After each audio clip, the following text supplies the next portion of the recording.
Hi, I'm just here to do my match reaction for Arsenal 2, Leicester nil. I think that first half an hour, again, superb performance. You know, pressing as a unit, attack, a wave of attack after attack after attack.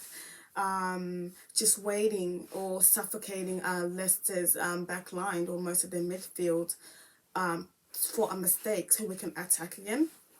And I think the one I think that it's kind of been a pattern. I think that it started off from like the Crystal Palace, Aston Villa, and now that short period of the first half was so clinical.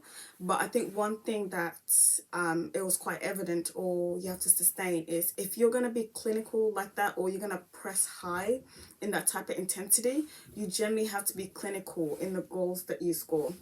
I think that we scored in the first 5 minutes from a brilliant header from Gabriel. And then from there, I think around the 18th minute, Smith scored another wonderful goal. I think there's definitely steps that we're kind of heading through.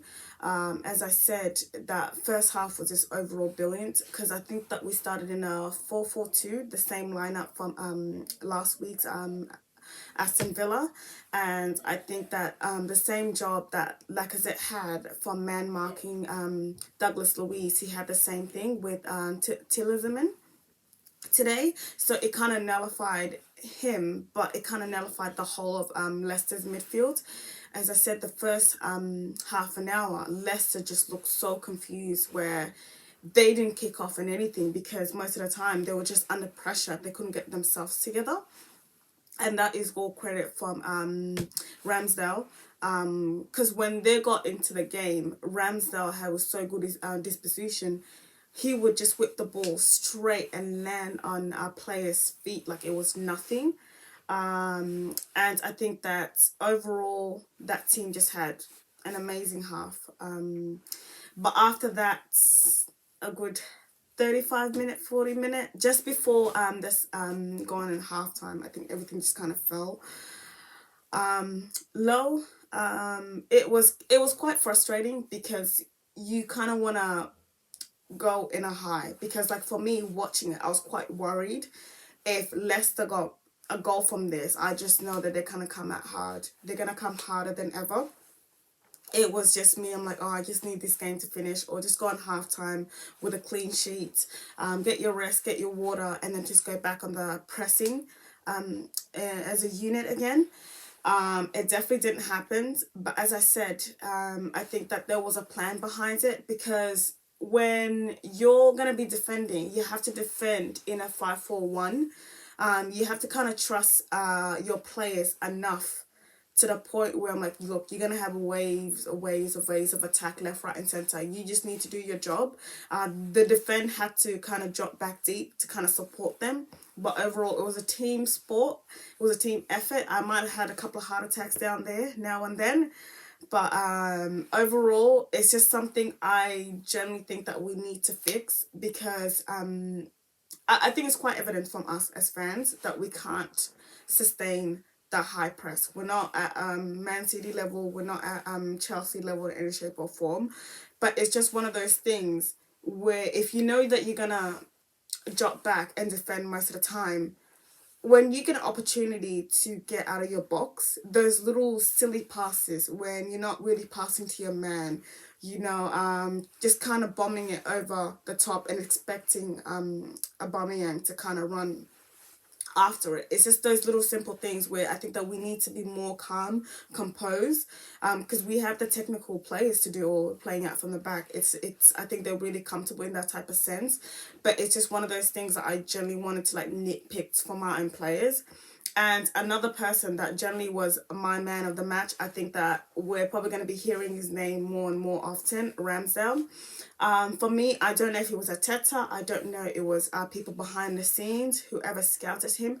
That is generally how you do a good scouting, because people were worried about the money.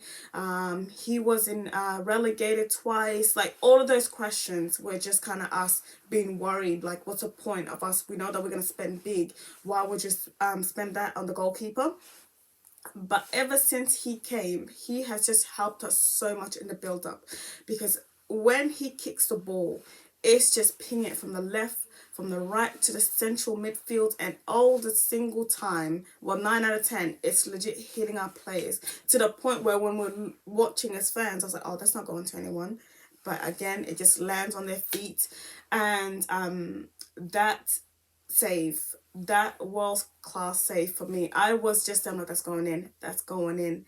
And that double save in itself, I think that him being young, he's a leader, he's gonna grow, he's gonna learn, and it's definitely a signing for the future that that's just going to help us in our back line. And I think another thing that I generally picked up when the Leicester fans were trying to give it at him, you know, any mistakes, anything like that, they were trying to make him lose concentration.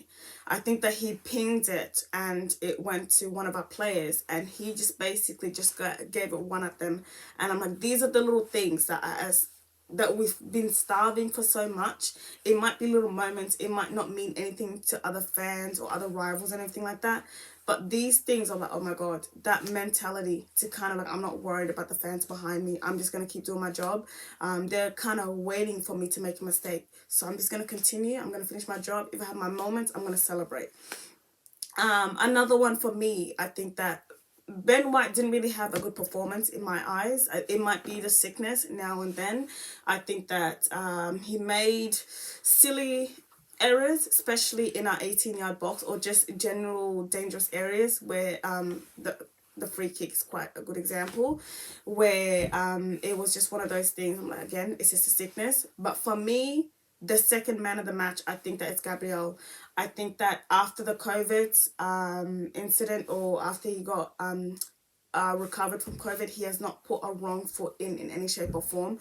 I think for me, he's just Mr. Consistent. He's just good on set pieces. He's just dangerous, again, on set pieces, on one-on-one defending. And I think one thing when it comes to good defending, I know that English might be a bit difficult for him, but when you know your job, you don't really have to communicate it too much. You know your position, you know how to position yourself, you know if you're going to go one-on-one, you know if you're going to rush. And I think for him, I think that for me, it's just Mr. Beast. I'm just going to call him that. If he keeps continuing those consistent performance with Ben White when he catches up again, I think that back line is just something for the future. I'm like, I'm actually content. This is the first time in Arsenal colours that I'm not worried too much about back line. I think the next step in our window, or the next steps that we need to generally improve on, is the consistency. I think this is where our biggest killer was from the summer, not getting a midfielder, because the most evident thing is we cannot control a game if our life depend on it. I know that Shaka will be back in the midfield when he's all nice and healed with Party. But again, this is the next step. We have a lot that we've improved. We don't want to celebrate too much, but the things that we've seen from the first season till now, I think there's somewhat that we can celebrate.